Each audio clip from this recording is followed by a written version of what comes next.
The Bullet was written especially for the CBS Radio Mystery Theater by Sam Dan and stars Larry Haynes. I shall be back shortly with Act One.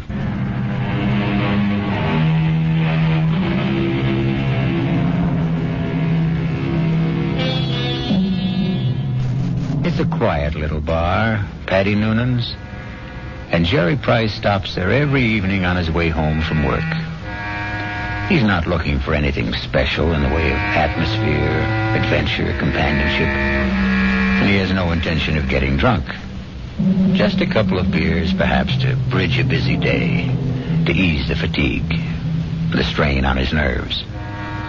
In the comfortable half-light of Paddy Noonan's, the world outside becomes vague, distant, especially when Old Man O'Rourke is holding forth.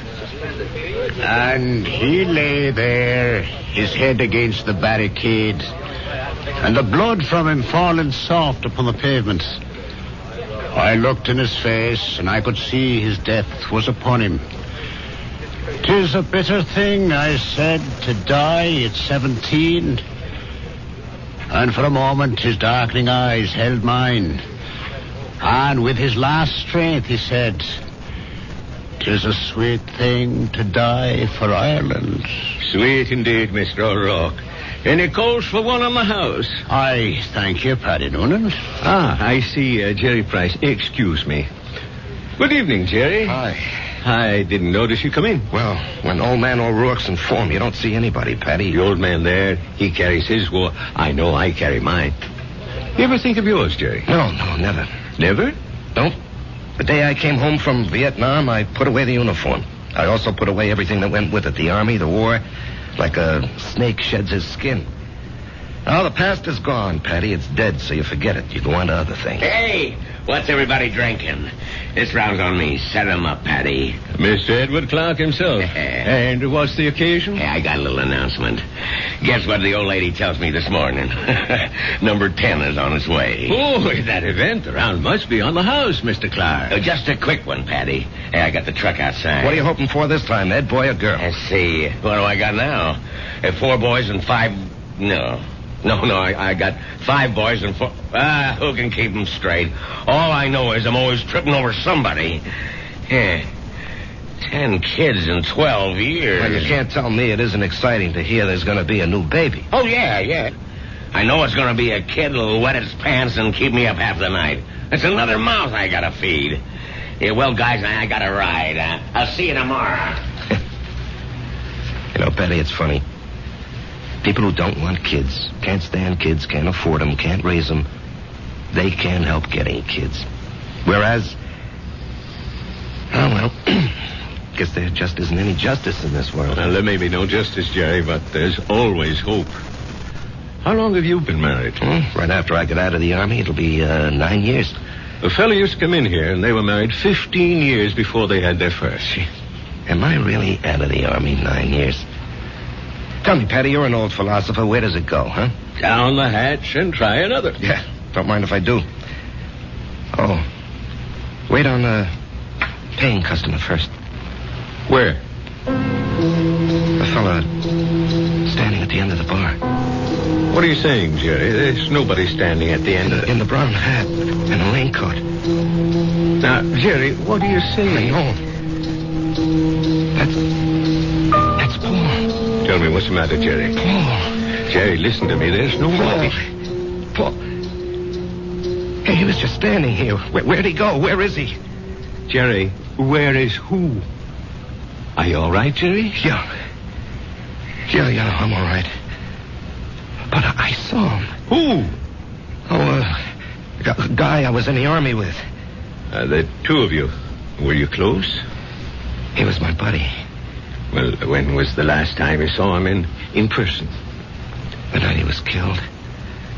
Have you ever seen him again? Like you thought you did just now? No, this is the first time. Well, maybe you need a rest, Jerry. Hattie, why now? Why tonight after all these years? Well, you say you saw him last the night he died in battle. Well, the sight of him dead must have stayed with you always. But that's not how I just saw him, Paddy. He wasn't in uniform. He was in civilian clothes. You might have pictured him as he looked at a happier I time. never saw him in civilian clothes. We met in the Army. And, Patty, I didn't see him as he was then. We were both kids, about 20. I saw him the way he'd look today, about 30. His face was more mature. Jerry, are you sure he's dead? He is dead, Patty. I just saw him. I know I saw him.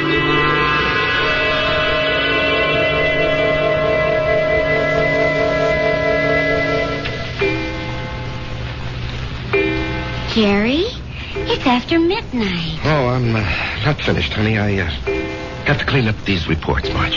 Honey, a new rule has just been passed in this house. All paperwork shall be done in the daytime. Marge, I have to call on customers. Be reasonable, huh? Am I the kind of wife who makes idle criticism? No, indeed. Constructive suggestions, that's my motto. Northeast Distributors can solve all your paperwork problems by hiring a girl. Honey, I'm lucky to have the job. No, Jerry. You're not lucky. They're lucky. Well, everybody knows you're a terrific salesman. Well, you could get another job tomorrow. More money, less headache. Honey, I couldn't walk out on Joe Keller. Why not? Well, I'll never forget what that man did for me. I came home from the Army, a kid with no experience. I needed a job. He took a chance with me. Now he needs me. Oh.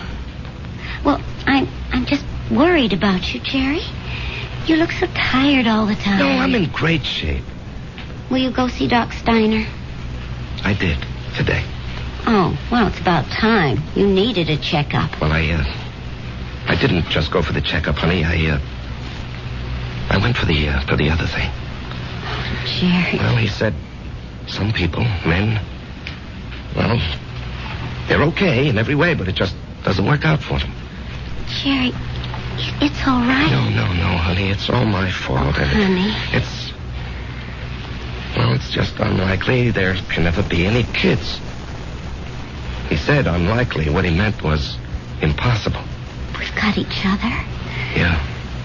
If only you didn't want a child so badly. Now we'll definitely think about adopting. Okay? Yeah, okay. Sometimes that works out even better. Come on, honey. Let me see you smile. Marge, I don't know what I'd do without you. Oh, that makes us even. I don't know what I'd do without you. Come on, get to bed. Yeah, I'll just have a cigarette, huh? Honey, why'd you turn on the music? To make sure you don't try to sneak in some work. I know you can't concentrate with the music going. I'll just be a couple of minutes, honey.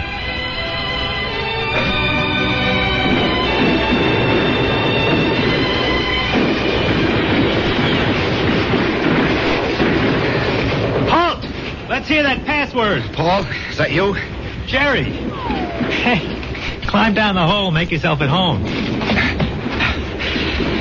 Man, I'm so beat I can't even remember the password. That's all right. I don't even know what it is. I got a cigarette? What'd they want back at the CP, Jerry? Patrol. You going? Yep. But you went out yesterday. Well, maybe I better write to my congressman, huh? I don't have any more cigarettes. Here, finish this one. Paul, I don't know if I can go out again. We're being relieved tomorrow. We were promised a rest. I just don't know if I can go out again. But you ain't going out, Jerry.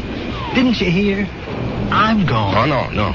I'll say you and I made a trade. No, Paul, I can't let some other guy But do... I'm not some other guy. I'm your buddy. What's the matter, Jerry? You never did it to me.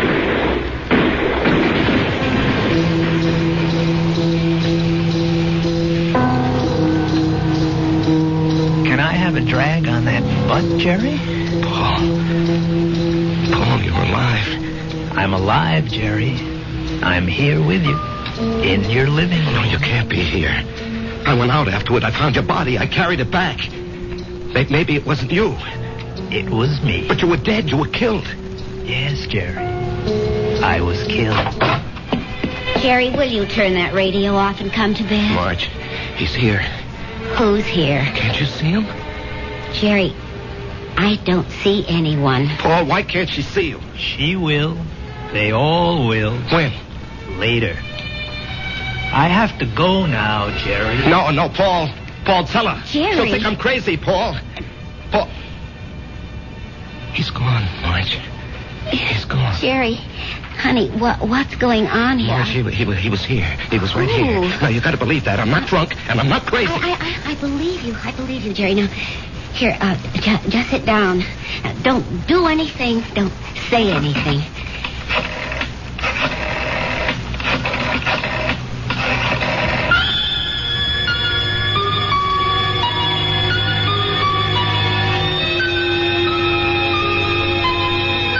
And we know who she's calling.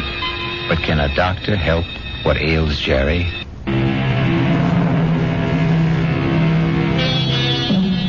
And now, Act 2 of The Bullet. Let us trace the path of the bullet. We have a worried Marge, a concerned Dr. Steiner, and a distracted Jerry. Tell me about this man, Paul, you called him Jerry. I said we were buddies, Doctor. That tells it all. Jerry, please don't be so hostile. Dr. Steiner's only trying to help. You were buddies. You came back alive and he didn't. Yo. There's an extensive medical literature on the subject. Oh, I'm sure there is. Jerry. I'm not being hostile, Marge. I know I saw him. Of course you saw him. Well, finally. But that doesn't mean he was there. You see, Jerry, the death of a wartime comrade remains an eternal reproach. All who survive are sentenced forever to feelings of guilt. No. Doctor, the wars are fought by kids in foxholes. The literature is written by doctors and officers. That's hardly fair, Jerry. I'm the authority on war, Doctor, because I was a kid in a foxhole, and I don't feel guilty about my buddy. You don't? No. Tell me why. Oh, you wouldn't believe it. Try me. All right. You see, there's a bullet, and it's designed especially for you. And if it's your bullet, it'll find you no matter where you are. You can't evade it, you can't avoid it. It was meant for you, it was meant to be. You and the bullet. Both of you were dust, originally. You were dust because the Bible says so. And the bullet was also just dust in the ground. Well, that bullet was mined and refined and cast into metal. It was shaped into a slug and joined with a shell. It was one of billions of bullets, but it was yours, all yours. And at the right time, there'd be a tremendous explosion of gases in a narrow chamber. And the bullet would be torn loose from the shell case and spun around the grooves of a gun barrel and hurled through space. This is the bullet you don't hear. You don't hear it, Doctor. You don't hear it whine past your ear or ping off a rock or thwack against a tree. That's because it's your very own bullet. It's coming to meet you, or you're going to meet it. It's been arranged. You see? It's an appointment that can never be broken. The dust that had become the bullet would encounter the dust that had become you. And after a while, both of you would become dust once again and return to the ground. Your original home. Jerry, I know you're overworked, you're overwrought, you're overtired. I keep telling him to slow down. Okay. I know I'm under a strain. I know I'm working too hard, but what can I do? Jerry, try to understand. Right now, you're having what is popularly known as a nervous breakdown. This alleged visitor from another world. I say he's an illusion. I say you have subconscious feelings about him which you're not aware of. And I say they burst through because of heavy pressure on your nervous system. Yeah, I knew you'd say that. Prove me wrong. How? Go away. Get out from under. Rest a while. Relax.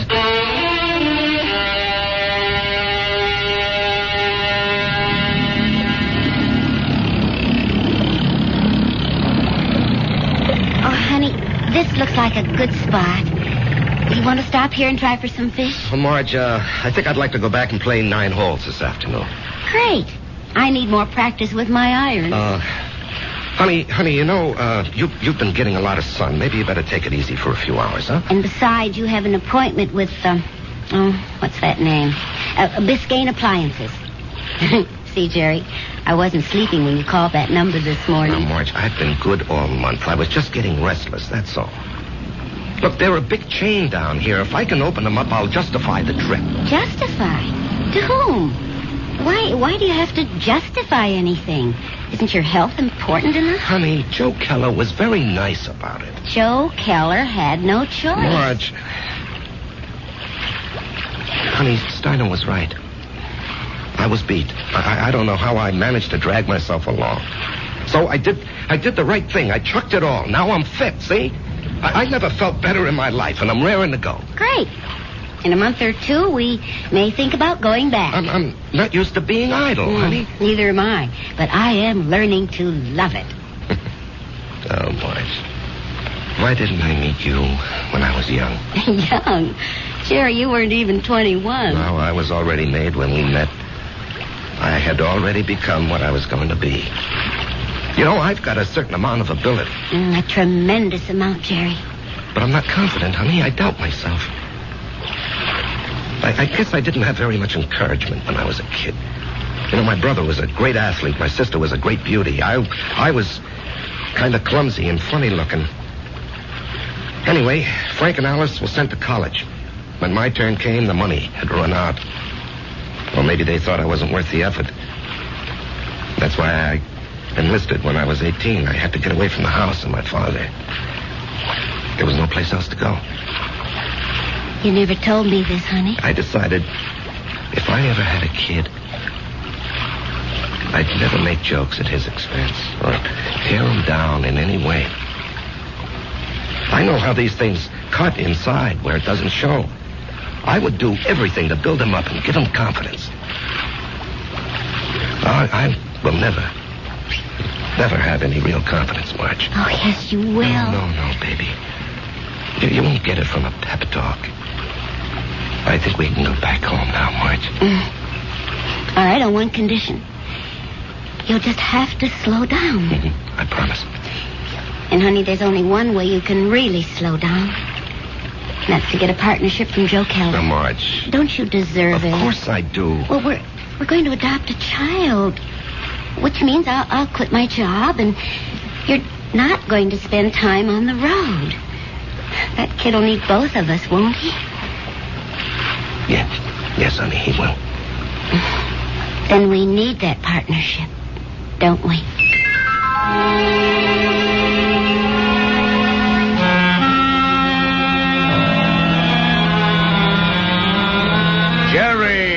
Jerry, baby. You look like $1 million. Less 2% for cash, of course. Yeah, Joe. Hold it. Ramona, no calls. I'm in a meeting. I can't be disturbed. Well, anyhow, Joe, hello. I want you to take it easy for a while, you hear? Yeah, I'm ready for action, Joe. Oh, you think you're ready. Now, listen. I know you had a lot of expenses. I want you to take this little check. It's only $500. I'm strapped for cash this week. I had to pop for a whole new computer setup. But anyway, I decided to increase your bonus to 5%. That'll amount to a pretty sweet raise, huh? Now, Joe. Don't thank me, kid. You're entitled to it. We got to make sure you don't get sick again. Joe, I have to talk with you. Well, sure, kid. What about? Well, it's personal and important. Well, let me buy you lunch.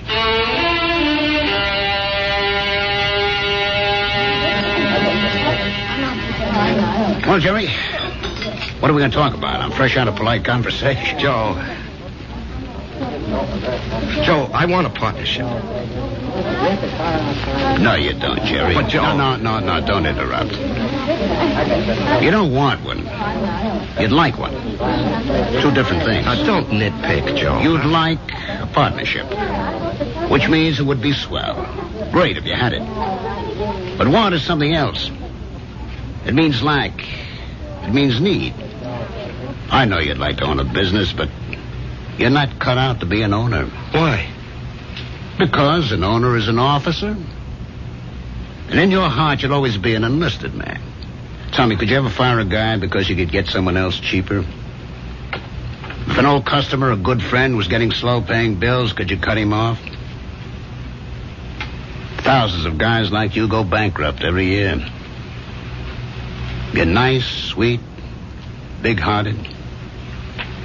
But you don't have the guts business needs. Well, I'd like to remind you of the volume I sell. I know it to the penny, Jerry, and you're well paid for it. Well, I'm worth more now. You are. You got a sweet raise this morning. Joe, don't think I'm not grateful. You gave me my first break. But I think I can do better elsewhere. Where? Anywhere. Consolidated, Freeman and Singer. Should I go down the list? Oh, they'd love to have you, Jerry. What'll they pay? They handle the nationally advertised brands. What'll you be, their glorified order taker? They don't need your full selling ability, so they don't have to pay you full price for it. Sure, with me, you push out all the schlock. It's rough, but you get top dollar. There's 20 outfits like mine. They grab you tomorrow, but where's the improvement? They won't pay you more. At least here, you got 9 years equity in a pension plan. You and me are used to each other. Besides, I really like you. Yeah. Sometimes I feel like a father to you, Jerry. It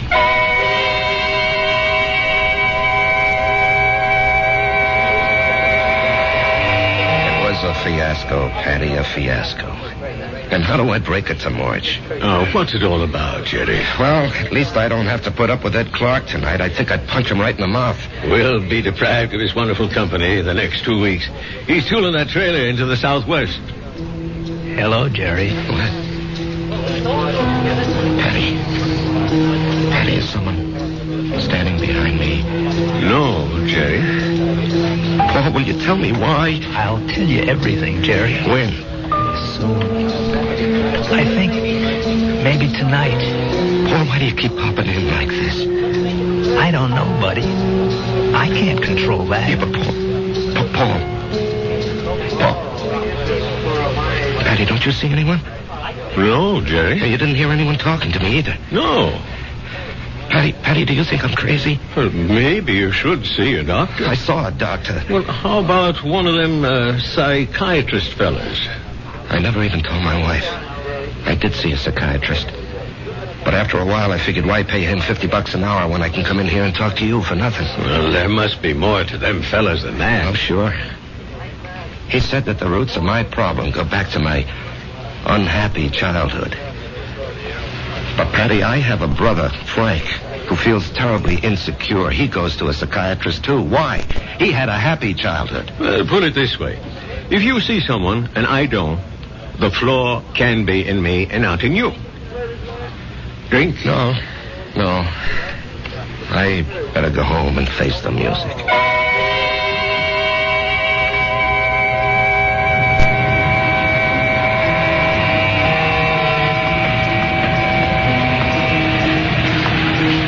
Jerry? What? Paul? Let's go someplace and talk. Where? Let's go to the parking lot. Sit in your car. It's cold. That won't bother you, will it? Not yet. Turn the heater on for yourself. When will everyone else be able to see you, Paul? In 2 weeks. Oh, that's great. No, it ain't. Why not? Because you'll be dead.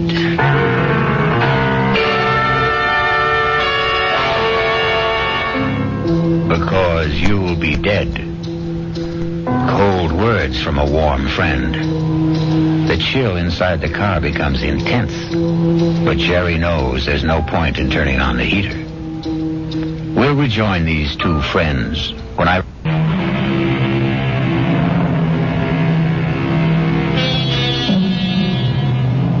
And now we return to the final act of The Bullet and a reunion of two war buddies who haven't seen each other in almost 9 years. Jerry Price, who is alive, and Paul Gardner, who is dead. The heater in this car doesn't do much good. You're shivering. Why am I going to be dead, Paul? Remember the night I went out on the patrol? Yeah, I'll remember that night as long as I live. I completed my job. I was headed back. And then I felt something smash against my head. And I knew I just met the bullet. You know, the bullet we used to talk about? I bet you don't remember. No, I remember. I felt it slam into me. And then I didn't know anything anymore. Yeah, well, when the guys told me, I went out to get you, Paul. Yeah, I might have known you would. 1 minute, I was moving through a rice paddy. And the next minute, I'm sitting in an office. And I knew a lot of time had gone by. Don't ask me how. I knew, that's all. A man was talking to me. What kind of man? You know the type that's a clerk in the government or a big corporation, fussy, self-important. Everything's got to be in the right place. He doesn't even look at me. He's got a piece of paper. He says, Paul Gardner, you're going back. You should not have died that night. The computation was for you to survive. The plan was for you to marry a girl named Marjorie Stone. I married Marjorie Stone. Yeah. I told the guy, I want no part of it. And he gives me a look, this clerk does, like he couldn't care less about me or you or anybody else. And he says, come with me. He leads me to a door. It opens. And all I can hear is a hum and a clicking. And all I can see is a computer. I mean, there's no end to the thing. That's all you can see is computer. And he says, there it is, friend. City Hall. Go fight it. By this time, I'm shaking. That machine scared the pants off me. You couldn't see the top nor the bottom of it. There was no end to it, just machine, wherever the eye could see. Well, then what happened? This clerk, he tells me there's a plan. A capital P plan. It calls for me to come home. Not you. Yeah, well, maybe that's fair, Paul. You were always the better man. No. You got more on the ball. You never got a break, that's all. I had the chance to go to school, become somebody. I could have gone into the old man's business, become the biggest hardware dealer in Atlanta. You and me. We both run away to join the army. You because you had nothing. Me because I had everything. But why are you coming back? Because Marge and I are supposed to have a boy. A certain kind of a boy. He'll grow up, I don't know, discover something, create something, or be somebody the world needs real bad. They wouldn't tell me what. Anyhow, 40, 50 years from now, he has to be here. And of all the millions of men and women, he could only be born to me and Marge. When am I leaving? I told you. In 2 weeks. How? 9 o'clock at night. A trailer truck will go past Patty Noonan's saloon. Just as you're crossing the street. And why does it have to be like that? Because you don't know how careful these things are figured. You could get killed a million ways. But the plan calls for a truck driven by a guy named Ed Clark. Oh, yeah, I know Ed Clark. He doesn't have a good record, so it'll be easy to prove he's a careless driver. He works for a big outfit, so Marge will have a good settlement. But why? I still don't understand. She'll need the money. You see, I won't be a good father. Not as good as you, for sure. Oh, I'll love the kid. I'll love Marge, but I won't be there a lot. You know me. I have to keep moving. But if you know how important it is for the kid... I won't know. Once I'm alive, I won't remember any of this. And you say it's all figured out, maybe not. The human element. How can the machine predict Marge would go for you, huh? With all due respect, Jerry, did I ever have any trouble landing any dame I had my sights on? Well, with all due respect, I can't see Marge falling for your line of chatter. She will, Jerry. I'll be there when she's having a bad time. She'll be all alone. She'll need somebody. Things will take their natural course. Sure, she'll see through my line, but after a while she'll get to like it. I'm different. You're quiet. I raise hell. You let things eat at your insides, not me. I pop off. Maybe my way's no better in the long run. And she's married to you, and she loves you. But deep in her heart, she loves my way better. She'll fall in love with me. Jerry, you have to believe I don't want to do this, but it was your bullet, not mine.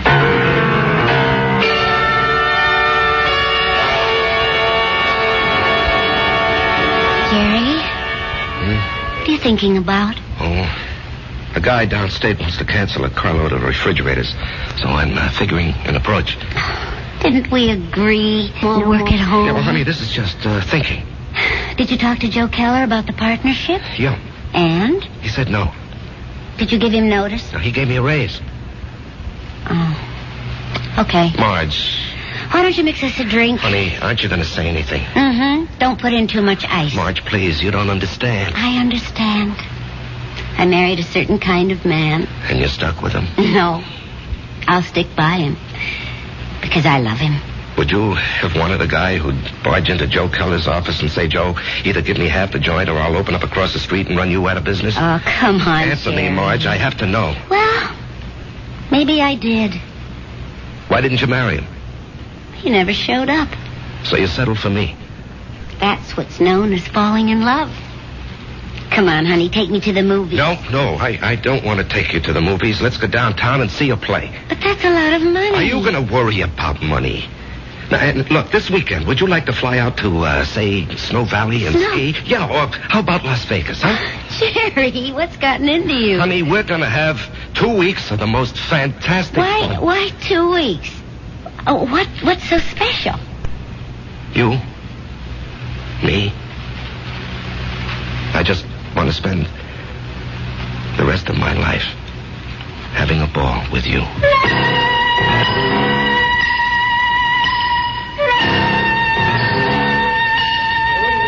Well, hello, stranger. Hi, Patty. Haven't seen you. Why, it must be weeks. Where have you been? Giving Marge a good time. Well, I must say, it's done wonders for you. You look so calm. Do I? Do you ever see the little guy who wasn't there? No. Well, that's good. Let's drink to it. Jerry, if I'm not being forward, what did he want from you? You wouldn't believe it, Patty. Do you believe it? Well, I just dropped in to say hello, Patty, and goodbye. Jerry, Yeah?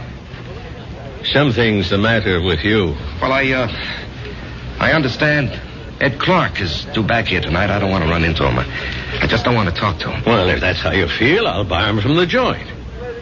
Now, Jerry, something's wrong with you. No, nothing, Patty. Now, look, I'm an old soldier, Jerry. I can tell. No, it's really nothing. Really, is it? No, Jerry, you got a look on your face. What kind of look? I've seen it before in the war. I've seen it on men who go out on the impossible mission. The look of men who know they're not coming back. The resigned look. What are you resigned to, Jerry? You have a vivid imagination. I have an imagination. Jerry, whatever it is, don't be resigned to it. Fight it. You can't fight City. I knew it. You're in a fight, Jerry. Well, you can fight anybody. You're an ex-combat soldier, and you weren't afraid of anything. When you were out there, you faced up to death, hunger, despair. What happened to you, Jerry? Where did you lose it? Face up to it now. Whoever he is, spit in his eye. Patty, I can't do anything. Jerry, I'm going to throw you out of here for your own good. Now leave town. Go far away for a while. Fight it, Jerry, fight it. Patty, wherever I go. Listen to old Patty. Just take off. Don't you see there's a plan? Who cares? Put up a fight. Why are you so upset, Patty, huh? I don't know. But listen to me. Fight now. Now get out of here.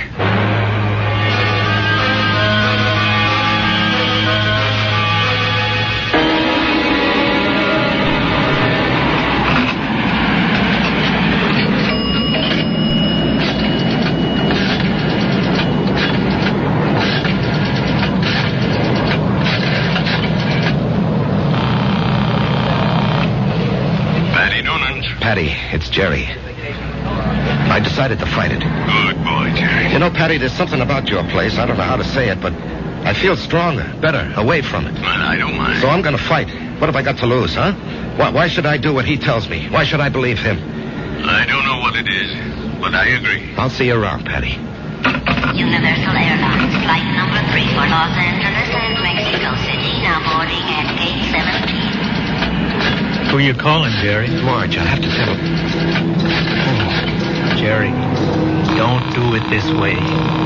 There'll be 100 other people on that plane. Do it the way it has to be done. Paul, I have to fight you. Why? Because it isn't fair. Was it fair for me to stop your bullet? Come on, Jerry. Ed Clark will be tooling by Patty's in less than an hour. Paul, I don't know if I have the nerve. I'll help you, buddy. I'll help you. Come on. Hello? Hello?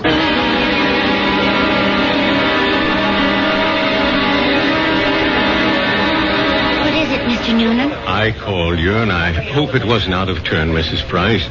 is about Jerry. What about Jerry? He's sitting back there in a booth. Now, wait. Don't go to him yet. He's in trouble. Well, it can't be. We've had such a glorious 2 weeks. He's in trouble. Well, what kind of trouble? I don't know. We have to help him somehow. Is it that Buddy? I think so. Well, the time has come to lay that nonsense to rest once and for all. And I'm going to... That won't work. Agree with him. Show him anything he wants is okay with you. Don't fight him. Or we can give him his love. Hi, honey. Hi. Buy me a drink. Oh, sure. You know, I never knew you had those little gold highlights in your hair. Oh, I'm using a different bottle this week. I love you. I love you, too. And I want you to be with me always. Come on, Jerry. Let's start. No, not yet. Are you talking to me? The plan calls for it. How do I know there is a plan? Ask anybody. Ask Marge. Jerry, what are you talking about? Marge, do you believe there's a plan that determines the actions of everybody in the whole world? No. You sure? I'm sure. Well, then how do you think things work out? Well, every which way. Come on, Jerry. It's time. No, I won't go. Where won't you go? Then, Marge, as far as you're concerned, there isn't any plan. Oh, well, what do you think, Jerry? No, that's not important. What do you think? Well, yes. Yes, there is a plan. I can prove it. You can? Yes, but you started me thinking there has to be a plan. Otherwise, you and I, we just never would have met. Remember that day? Yeah. You were taking cash at Ryman's drugstore. That's the only reason I walked in there. Well, I'd already given notice. I was going to leave. And then you walked in and asked Doc if you could open a charge. Then and there, I decided to stay. And where? Where were you going? Oh, away. Pull up stakes. Why? Well, my folks were gone. My friends were married. The neighborhood had changed. The girl I went to school with had a father, a construction engineer. He'd been transferred. Well, she took a job in his new office, and she wrote and said she found a nice crowd. They needed secretaries down there. She could fix it up. Well, why not? I was set to go. But it was not to be. You came wandering into Ryman's. Obviously, there's a master plan that rules our lives. And where was this wonderful place you almost went to? Atlanta. Atlanta? Oh, what's so remarkable about that, Jerry? It was definite you were going? Well, sure. And only because you met me. Only because I met you. Otherwise, I'd have gone to Atlanta and married a southern millionaire. But evidently something had been planned for me. Aren't you flattered? I met you, and it changed my whole life. Are you ready to go now, Jerry? Marge, will you come with me? Yes, Jerry. Where do you want to go? Well, I have to do something. I'll come with you. No, wait here, darling, please. It's time, buddy. Just like going out on a patrol. Jerry, where are you going? That's all right, Patty. It's all right. I didn't want this, buddy. I know. I don't want you to take my bullet either. Goodbye, Jerry. Yeah, goodbye, Paul. Take care of her for me, huh? You know I will.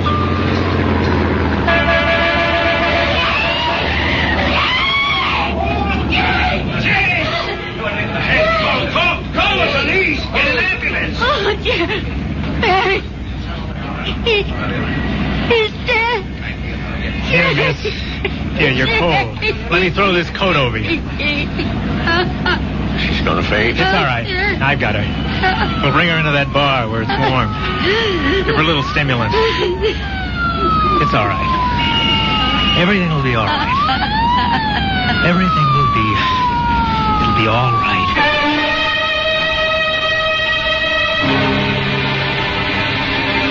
So many people preface what they believe with, "It is written." It is written in the stars. It is written on the wind. And for so many like Jerry, it is written on the bullet. I'll be back shortly.